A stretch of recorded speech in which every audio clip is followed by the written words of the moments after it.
இன்றைக்கு அநேக சபை பிரிவுகள் கிறிஸ்துவுடைய உண்மையான உபதேசத்தை பிரசங்கிக்காதபடி மனுஷருடைய கற்பனைகளை கோட்பாடுகளாய் மாற்றி அவர்கள் தங்கள் சபை பிரிவுக்கு என்ன செய்கிறார்கள்?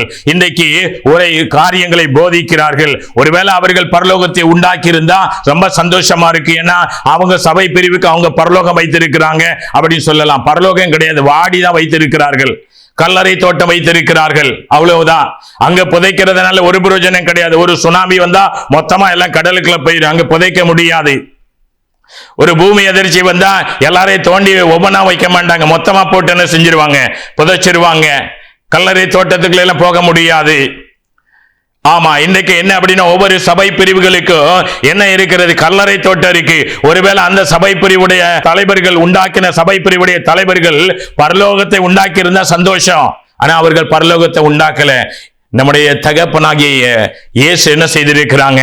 இன்னைக்கு அவர் மூலமாகவே எல்லாம் உண்டாக்கப்பட்டது. அவரால் என்று ஒன்று உண்டாக்கப்படவில்லை. அவருடைய உபதேசத்தில் வாழ்கிறவர்களுக்கு அவர் பரலோகத்திலே ஒரு இடம் வைத்திருக்கிறார்.